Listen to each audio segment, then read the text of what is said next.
Hi guys, it's me, Mami Honey, a caregiver of mom and an immigrant here in New Zealand. Sa video na ito guys, gusto kong i-share sa inyo ang naging experience namin sa pag-enroll ng mga anak namin dito sa New Zealand. Marami kasi ang nagtatanong kung ano ang mga requirements sa school, paano ang school system dito, at kung paano namin naipasok ang mga anak namin sa school bilang bagong immigrant family. Kaya kung may plano kayong lumipat dito sa New Zealand kasama ng iyong mga anak, sana makatulong ang video na ito. May dalawa kaming anak, ang panganay namin na si Aliyah at ang bunso namin na si Von. Noong dumating kami dito sa New Zealand, isa sa mga una naming inisip ay kung saan sila mag-aaral.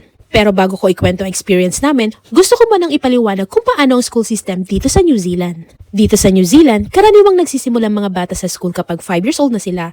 Bago sila mag-school, marami munang pumapasok sa preschool, kindergarten o early childhood education centers. Pagdating ng 5 years old, maaari na sila magsimula sa year 1.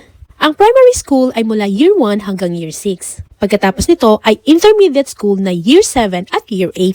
At pagkatapos ng intermediate ay secondary school o high school na mula year 9 hanggang year 13. Isa sa mga bagay na nagulat talaga kami ay hindi sila gaanong nagbe-base sa kung anong grade level ang natapos ng mga bata sa Pilipinas.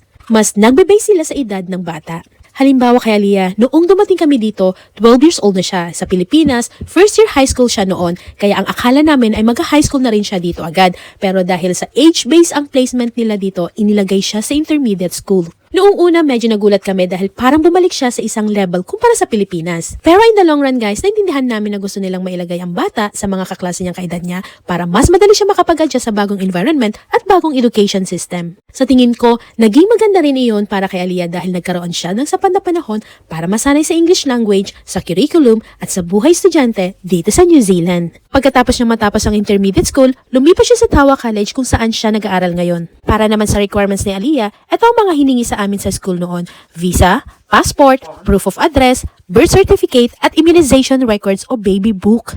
Isa sa mga napansin namin ay hindi nila hiningi ang report cards, Form 137 o school records niya mula sa Pilipinas. Ipinaliwanag sa amin dito na dito na magsisimula ang school records niya sa New Zealand. Ngayon naman, ikukwento ko ang naging experience namin para kay Von. Si Von ay 4 years old noong dumating kami dito sa New Zealand. Noong una, gusto na sana namin siyang may pasok sa school pero noong nag-apply kami sa iba't ibang school, wala silang available slot. May mga school na puno na at may mga school na wala ng bakanting lugar para sa mga bagong enrollment kaya kinailangan namin maghintay. Nagantay kami hanggang sa maging eligible na siya para sa primary school at magkaroon ng available na slot. Bilang isang magulang, medyo nakaka-stress din yon dahil gusto mo na masigurado kung saan mag-aaral ang anak mo.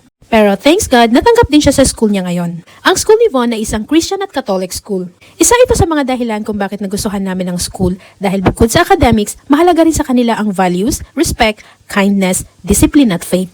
Noong natanggap siya, sobrang thankful talaga kami dahil pagkatapos ng mahabang paghihintay, meron na siyang school. Para naman sa mga requirements ni Von, ito ang mga hiningi sa amin: visa, passport, proof of address, birth certificate, immunization record or baby book, at baptismal certificate. Ang pagkakaiba ng requirements nila Von at Aliyah ay ang baptismal certificate dahil Catholic school ang pinapasukan ngayon ni Von. Katulad ni Aliyah, hindi rin nila hiningi ang report cards o Form 137 mula sa Pilipinas dahil dito na sila magsisimula ng school records nila. Kung may plano kayong lumipat sa New Zealand kasama ang inyong mga anak, maipapayo ko na ihanda ninyo agad ang mga passport, visa, birth certificate, proof of address, at immunization ng mga bata. Maganda rin na magtanong agad sa mga school tungkol sa available slot dahil may mga pagkakataong puno na ang mga ito at kailangan talaga maghintay.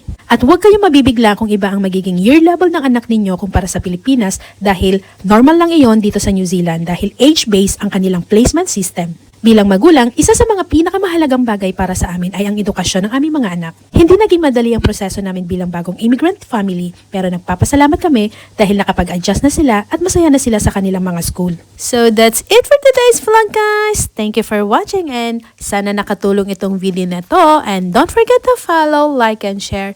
See you in my next vlog guys! Bye!